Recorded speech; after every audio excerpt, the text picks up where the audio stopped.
Bismillahirrahmanirrahim. Assalamualaikum warahmatullahi wabarakatuh. Waalaikumsalam warahmatullahi wabarakatuh. Sebelumnya gimana kabarnya? Baik. Alhamdulillah. Alhamdulillah. Baik, Pak. Gimana masa pandemi ini? Apa pembelajarannya masih bisa berlanjut? Apa masih bisa buka-buka buku, belajar di rumah? Apa gimana? Ini Pak, buktinya. Oh ya, bagus. Subhanallah, semoga tambah giat lagi kamu belajar ya dan membantu. Amin ya Semoga Allah. sukses dan bisa Amin. membahagiakan kedua orang tua. Amin ya Allah. Terima kasih doanya. Amin, amin.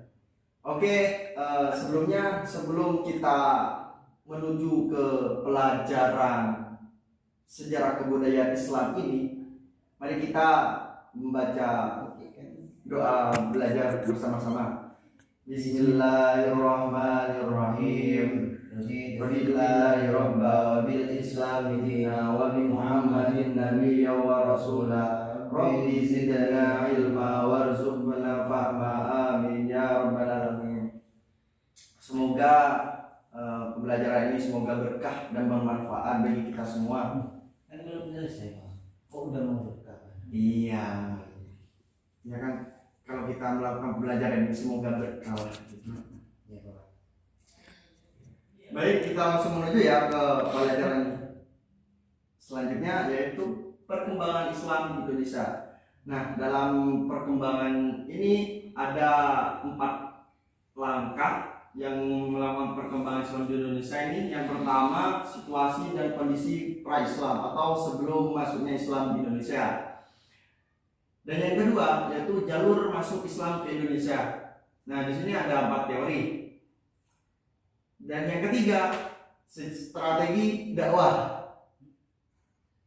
Yang pertama terdiri dari perdagangan, perkawinan, politik, pendidikan, kesenian, dan tasawuf. Dan yang keempat atau yang terakhir yaitu fase penyebaran Islam di Indonesia. Ada 3 fase di sini. Nah, baik, yang saya jelaskan yang pertama kali yaitu adalah situasi dan kondisi pra-Islam. Nah, dalam situasi dan kondisi pra-Islam ini terdiri dari 4. Yang pertama, geografis, keyakinan, perekonomian, politik, dan kesenian sastra. Nah, dalam situasi kondisi sebelum kedatangan Islam ini, yaitu sebelum kedatangan Islam pada abad 15 dan 16 di wilayah Nusantara terjadi perubahan sosial yang luar biasa. Nah, perubahan sosial ini terjadi disebabkan oleh penyebaran agama Islam beserta politiknya yang ditandai dengan perubahan keyakinan keagamaan dan masa kejayaan Hindu-Buddha ke masa perkembangan Islam. Nah, pada saat bersamaan yaitu bermunculan kerajaan-kerajaan Islam yang menggantikan posisi kerajaan Hindu-Buddha tersebut. Nah, perubahan itu dilatar belakangi oleh beberapa faktor yang letak geografis, keyakinan masyarakat, perekonomian, pemerintahan, dan kesenian dan sastra. Yang pertama, dari letak geografis ini sendiri. Dari letak geografis menunjukkan Indonesia itu terletak antara 5 derajat 54 lintang utara sampai 11 derajat lintang selatan dan 95 derajat 01 bujung timur sampai 141 derajat 02 bujur timur. Nah, begitu. Nah, dalam posisi itu menunjukkan bahwa wilayah ini berada di khatulistiwa Indonesia yang tersebut. Nah, jadi dalam beriklim tropis dengan curah hujan yang tinggi, iklim disertai angin musim yang menyebabkan adanya kemarau dan penghujan dengan waktu yang berbeda-beda di dalam waktu-waktu di tiap-tiap wilayah tersebut. Nah, keberadaan dalam musim ini berpengaruh yang kompleks pada berbagai aspek kehidupan penduduk atau di masyarakat Indonesia itu. Nah, dalam pertanian, pelayaran dan perdagangan yang erat hubungannya dengan musim ini, kaitannya dengan perdagangan tidak dapat terlepaskan dari pelayaran. Nah, jadi seperti itu. Yang kedua dari keyakinan. Kalau keyakinan ini kan udah tumbuh sejak kita berada di bumi lah gitu. Dan terus dari keyakinan ini tersebut ya, sebelum kedatangan Islam, masyarakat Indonesia ini sudah menganut agama dan kepercayaannya yang berbeda-beda dalam kehidupannya. Pastilah itu ya, pasti berbeda-beda. Tapi Bhinneka Tunggal Ika, berbeda-beda tapi tetap. Nah, seperti itu. Agama yang berkembang saat itu adalah agama yang berpusat pada kepercayaan pada dewa-dewa. Nah, dalam melaksanakannya itu pemujaan terhadap dewa-dewa tersebut dibuat artefak keagamaan berupa bangunan atau relik. Nah, pada masa itu agama Hindu berkembang pada masa kerajaan Majapahit, ditandai dengan bangunan candi yang terbesar di wilayah dengan arca-arcanya. Nah, prasasti dan kitab-kitab juga memberikan gambaran jelas terhadap potret keagamaan pada saat itu. Nah, pada masa itu Indonesia itu tidak tersentuh dengan agama Hindu, meskipun pada awalnya itu Indonesia ada agama Hindu. Nah, mereka masih seperti mempertahankan agama aslinya yang seperti itu, kepercayaan kepada roh-roh yang mendiami benda-benda seperti pohon, batu, sungai, gunung. Nah, seperti itu. Nah, dalam kepercayaan ini bahwa segala sesuatu mempunyai tenaga atau kekuatan yang dapat mempengaruhi keberhasilan atau kegagalannya usaha manusia dalam mempertahankan hidupnya. Nah, seperti itu. Bagaimana? Iya, Bapak. Ya. Apakah ada pertanyaan? Belum. Dari sini? Oh, belum. Ya, dengerin aja. Iya. Oke, saya lanjutkan kalau tidak ada pertanyaan ya. Selanjutnya yaitu dari perekonomian. Perekonomian. Nah, dari perekonomian ini sendiri, ini kan terjadi dalam kumpulan rumah penduduk dan tersebar di lembah-lembah sungai dan dataran-dataran pegunungan dengan segala aktivitasnya itu merupakan pendukung utama keberhasilan stabilitas ekonomi dari pemerintahan tersebut. Nah, jadi seperti itu. Dalam daerah pendalamannya itu daerah agraris yang tertutup, perdagangan sebagai satu aktivitas ekonomi yang dilakukan karena hal ini penting dalam kehidupan masyarakat tersebut, ya kan. Nah, oleh karena itu golongan rakyat yang harus berjalan dengan pedati atau sampan itu transportasi dalam negeri. Jadi seperti itu. Selanjutnya dalam politik. Nah, dalam politik ini bukti-bukti tentang politik dan pemerintahan pada masa kerajaan Majapahit itu dengan menggunakan data-data yang telah didapatkan dari prasasti, maka dapat dikemukakan bahwa bangsa Indonesia telah mengenal politik dan pemerintahan jauh sebelum masuk Islam ke Indonesia. Selanjutnya dari kesenian dan sastra. Dari kesenian dan sastra ini ya merupakan juga dalam penyebaran Islam di Indonesia juga, karena di mana menurut Porbajaraka dan Zolmulder ya dia telah berhasil menelisik sastra Jawa itu jauh ke masa sebelumnya masuk Islam ke Indonesia, pada masa Mataram Hidup Buddha. Nah, pada masa itu dalam kitab Mahabharata dan Ramayana sangat mungkin telah diubah ke dalam bahasa Jawa kuno pada permulaan abad 10. Nah, jadi berinduk ke kedua kitab itu maka banyak yang ditemukan gubah-gubahan cerita yang sangat mungkin diambil sebagai atau utuh, sebagian atau utuh, atau bisa dinamakan dengan sarga dan parwa. Nah, yang parwa dalam hal ini menjadikan bentuk kakawin atau naskah-naskah yang lain. Nah, jadi seperti itu. Dan yang selanjutnya, yang kedua, jalur masuk Islam ke Indonesia. Bentar Pak, Ya, itu yang poin satu saya mau tanya. ya gimana? Tadi katanya terkait keyakinan itu sebelum masuknya agama Islam ini kan masuk Hindu Buddha Pak, Iya, ya kan? iya. Ya. Namun sebelum Hindu Buddha itu juga ada agama yang seperti apa tadi Bapak? Oh, agama seperti kepercayaan kepada roh-roh. Kepercayaan kepada roh-roh gimana ini? Ya, seperti yang saya jelaskan tadi itu.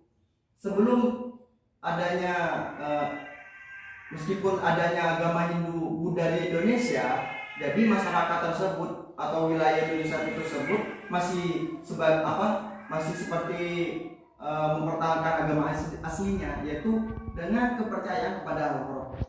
Ya, yang dimaksud dengan apa? Kayak pemujaan terhadap pohon, sungai, gunung, batu seperti itu. Nah, itu yang dinamakan dengan agama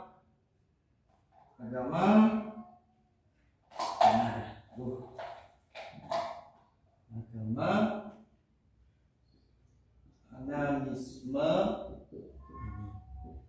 Oh iya, animisme. Ini gini dah. Dan dinamisme. Jadi seperti itu. Agama apa itu Bapak? Hah? Agama apa itu? Ya, agama yang sedang dipertahankan oleh masyarakat tertentu. Berarti sebelum Hindu Buddha ini di Indonesia ini ada agama? Iya. Agama itu? Ya, masih ada agama ini meskipun ada agama Hindu Buddha. Jadi kan soal keyakinan ini kan pasti berbeda-beda. Semua orang pasti mempunyai keyakinan, dan keyakinan itu setiap manusia penduduk dan sekelilingnya itu pasti ada yang beda-beda agamanya. Ada yang masih berpegang teguh kepada agama Hindu Buddha, dan ada yang masih berpegang teguh kepada kepercayaan kepada roh-roh atau masih menyembah dewa-dewa. Dan jadi seperti itu. Mungkin ini kan turun-temurun dari nenek moyang, hasil doktrinasi dari orang tuanya masing-masing. Jadi dulu memang ada pemujaan ke batu. Iya, memang ada dulu. Kok bisa orang-orang muja ke batu itu Bapak? Ya mungkin ya keturunan turun temurun kan, ini agama turun temurun yang dari nenek moyang, dari orang-orang terdahulu yang telah lahir dulu itu sebelum lahirnya kita. Nah, jadi seperti itu. Nah, sekarang kan udah beda zamannya. Jadi kita terdominasi oleh agama perkembangan Islam di Indonesia, yaitu dengan masuknya Islam. Jadi kita mempunyai keyakinan yang berbeda dulu. Nah, sekarang kita kan mempunyai agama Islam yang rahmatan lil alamin. Amin ya Allah. Semoga kita termasuk dalam pertolongan Allah SWT dan masuk surga nantinya ya. Semoga amin ya Allah. amal dan perbuatan kita diterima oleh Allah SWT. Amin. Oke, saya lanjutkan ya. Yang kedua, jalur masuk Islam ke Indonesia, yakni ada 4 teori. Yang pertama teori Gujarat, teori Arab, teori Persia, dan teori Cina. Nah, teori Gujarat ini mungkin bisa dikatakan dengan teori dari India, yang ditemukan oleh Wijnapel Mongkute Fatimi dan seorang orientalis Belanda yang meneliti tentang Islam di Indonesia bernama Snoek Horje gitu. Nah, beliau menyatakan bahwa agama Islam baru masuk ke Nusantara ini pada abad ke-13 Masehi, yang dibawa oleh para pedagang dari Cambai, Gujarat, India. Nah, kan benar Gujarat ini berasal dari India. Memang sebagian besar dari sejarawan itu memegang teori bahwa Islam di Indonesia ini berasal dari anak benua India. Nah, yang memegang teori bahwa Islam di Indonesia ini berasal dari anak benua India. Nah, seperti itu. Sedangkan sementara seorang ilmuwan Barat yang saya ucapkan barusan, Wijnapel, yang mengkaitkan asal mula Islam di Indonesia dengan daerah Gujarat dan Malabar. Nah, seperti itu. Dan yang selanjutnya yaitu dari teori Arab. Nah, teori Arab ini juga dikemukakan oleh Sir Thomas Arnold. Ia berpendapat atau berpandangan bahwa para pedagang Arab itu telah menyebarkan Islam ketika mereka menguasai dominan perdagangan Barat Timur sejak abad-abad awal Hijriah atau abad ke-7 dan 8 Masehi. Dalam sejarah masuknya Indonesia dalam teori ini mengatakan bahwa Islam datang ke Indonesia secara langsung dari Arab. Nah, tidak melalui perantara bangsa lain. Nah, beberapa bukti sejarah dikemukakan dari beberapa bukti sejarah itu dikemukakan oleh teori ini yang menguatkan. Nah, untuk menguatkan teori ini mengatakan bahwa Islam di Indonesia itu langsung ke Mekah atau Arab sebagai pusat agama Islam sejak abad ke-7. Salah satu sejarawan yang mendukung teori ini ialah Profesor Hamka. Dia menyatakan bahwa Islam sudah datang ke Indonesia pada abad pertama Hijriah, yaitu atau abad ke-7 sampai 8 Masehi. Nah, langsung dari Arab dengan bukti jalur perdagangan yang ramai dan bersifat internasional sudah dimulai dari Selat Malaka yang menghubungkan dinasti Tang di Cina atau Asia Timur. Nah, jadi seperti itu. Selanjutnya dari teori Persia.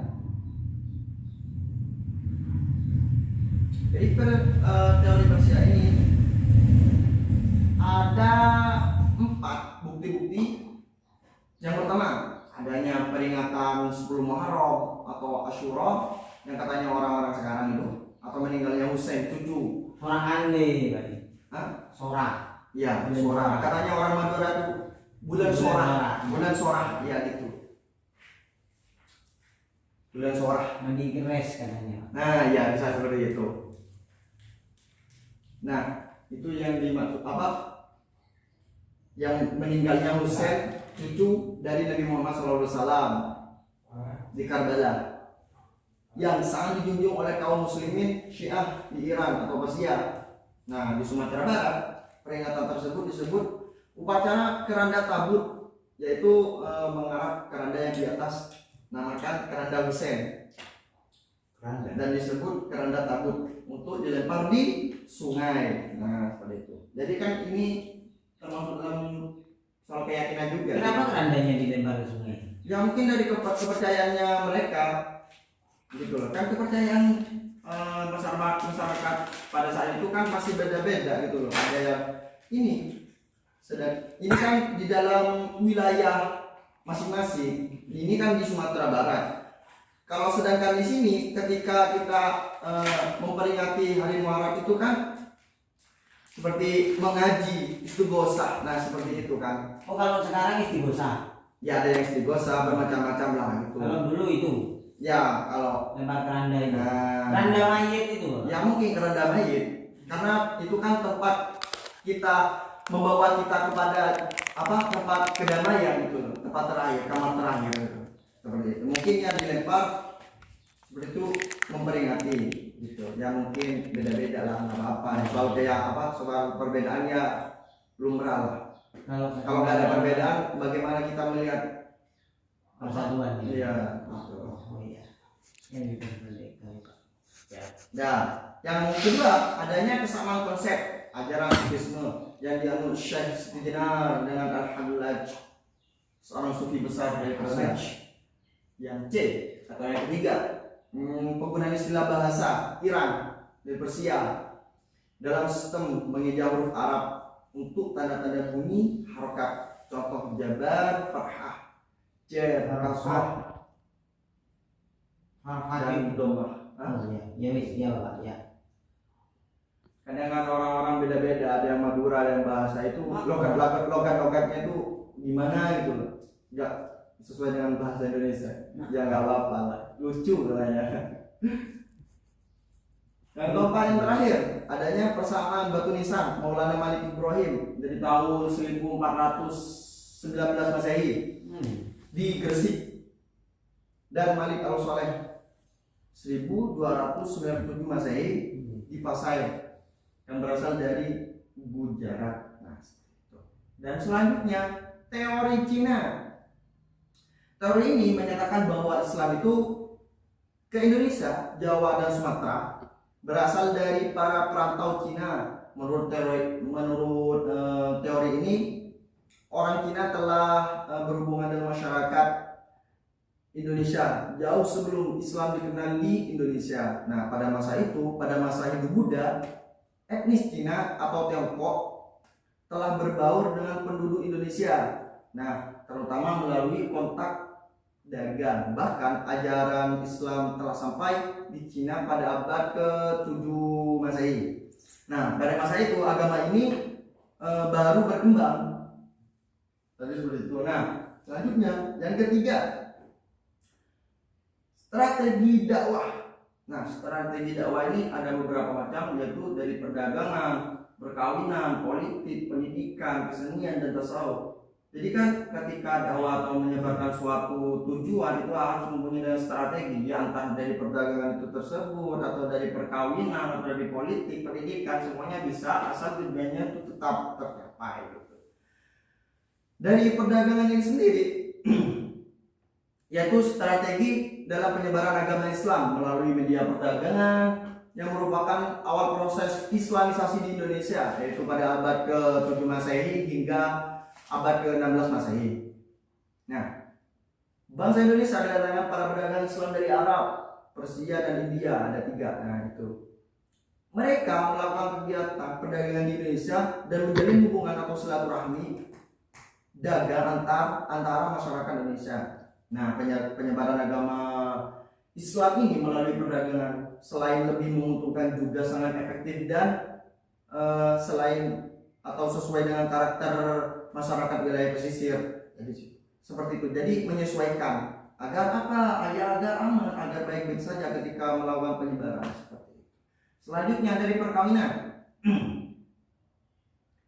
Dari perkawinan ini ada pedagang muslim yang masuk ke Indonesia. Dilihat dari segi ekonominya itu mereka mempunyai status sosial yang lebih yang lebih dibandingkan dari penduduk pribumi. Nah, interaksi antara penduduk pribumi dan pedagang muslim ini yang intens tidak jarang diteruskan dengan adanya perkawinan antara kaum pribumi dengan pedagang muslim. Nah, jadi seperti itu. Selanjutnya dalam posisi perkawinan ini pihak pribumi itu harus mengucapkan kalimat syahadat yang berbunyi asyhadu an la ilaha illallah wa asyhadu anna muhammadar rasulullah. Artinya apa ya? Saya bersaksi bahwa tiada Tuhan selain Allah. Terus jadi seperti itu. Selanjutnya dari politik. Politik ini merupakan penyebaran agama Islam juga, tapi melalui pendidikan yang berupa pesantren.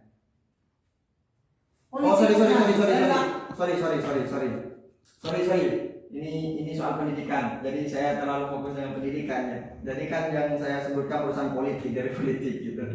Jadi dari politik ini sendiri dari proses Islamisasi melalui media politik.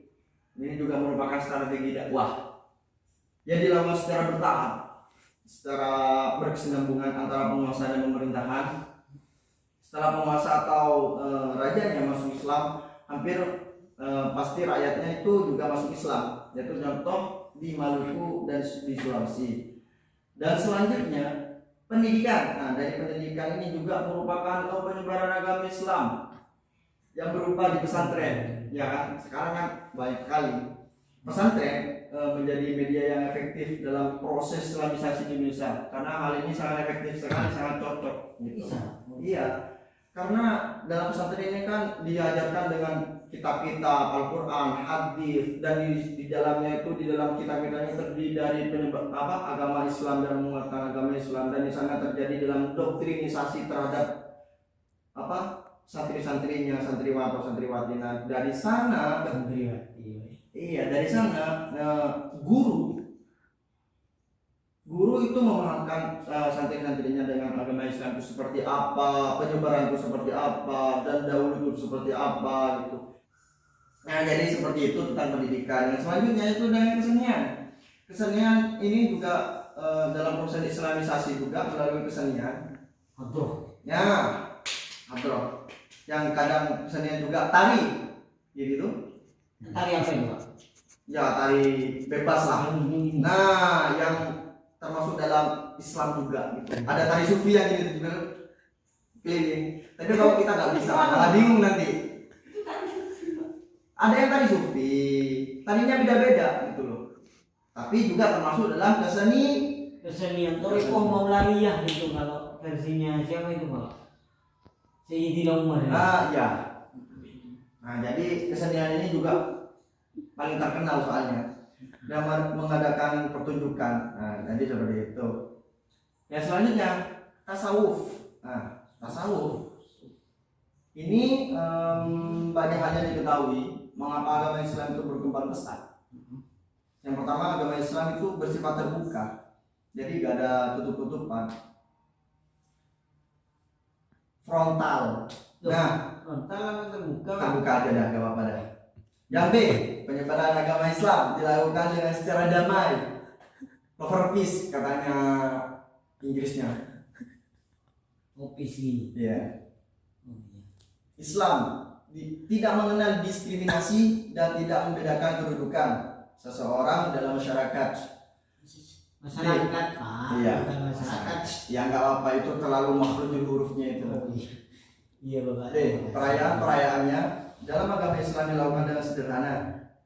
Yang terakhir, dalam Islam dikenal adanya kewajiban mengeluarkan zakat yang bertujuan untuk menciptakan keharmonisan dan kesejahteraan masyarakat. Gotong royong gitu ya, Pak ya? Oh iya, kalau bisa. istilahnya di Indonesia ya, Pak. Ya bisa juga. Ya. Nah, yang selanjutnya ini ya, fase penyebaran Islam Indonesia ada yang terakhir. Ada fase kehadiran perdagangan, fase terbentuknya kerajaan Islam, fase kelembagaan Islam. Nah, dari seperti itu. Nah, ini dalam buku sejarah ya, peradaban Islam sebagai mana itu ditulis oleh Siti Maimunah bahwa ada 3. Nah, ini ada 3 tahap proses islamisasinya. Apa katanya? Yang pertama itu tahap kehadiran perdagangan Muslim yang sebelum pada abad ke-13 Masehi. Pendapatnya dalam masuknya Islam ke Indonesia itu sejak abad ke-7 Masehi atau ke-1 Hijriah yang dikemukakan oleh Syekh Samsuddin Abu Abdillah Muhammad bin Thalib ad-Dimashqi, wafat pada tahun 1325 Masehi. Nah, yang menyatakan bahwa agama Islam masuk ke Indonesia itu melalui campak Kamboja dan Vietnam sejak Khalifah Utsman bin Affan, yaitu sekitar tahun 651 Masehi atau abad ke-7. Nah, ada juga dalam tahap terbentuknya kerajaan Islam. Ini dalam fasenya itu ditandai oleh munculnya pusat-pusat kerajaan Islam yang ditemukannya materi atau ditemukannya itu makam Syekh atau Malik al-Saleh yang terletak di kecamatan Samudra di Aceh Utara dengan angka tahun 696 Hijriah atau 1297 Masehi, merupakan bukti yang jelas adanya kerajaan Islam di Pasai. Yang terakhir, fase kelembagaan Islam. Dalam fase ini, para pemangku kerajaan berburu yang berpusat pada pendidikan itu Islam, seperti Ternate yang berburu ke Gresik, yang berada di Gresik. Nah, agama Islam ini yang berpusat di Pasai tersebar luas ke Aceh, di pesisir Sumatera, Semenanjung Malaka, Demak, Gresik, Banjarmasin, dan Lombok. Nah, jadi bukti penyebarannya itu ditemukan cukup banyak. Jadi seperti itu dari penjelasan saya. Ya mungkin agak belibet kalau didengar atau gimana. Ya semoga aja bermanfaat bagi kita semua, dan semoga Allah memberkahi apa yang kita pelajari hari ini, dan semoga bermanfaat. Khairun nas anfa'uhum linnas. Artinya apa, Pak? Sebaik-baik manusia adalah ya bagi orang yang bermanfaat bagi orang lain seperti itu. Jadi ketika kita udah mempunyai ilmu seperti ini, apa? Ada ilmu bila amalin kasyajari bila samarin. Tamarin. Ilmu tidak diamalkan bagaikan pohon tidak berbuah. Nah, jadi seperti itu. Jadi ketika kita mempunyai ilmu ya kita bagi-bagi itu seperti itu. Ya. Ya, sudah sekian dari saya ya. Kurang lebihnya mohon maaf apabila ada salah kata dari saya. Wabillahi taufiq wal hidayah. Ihdinas siratal mustaqim. Wassalamualaikum warahmatullahi wabarakatuh. Sebelum pulang mari kita berdoa dulu ya. Berdoa selesai belajar. Gimana?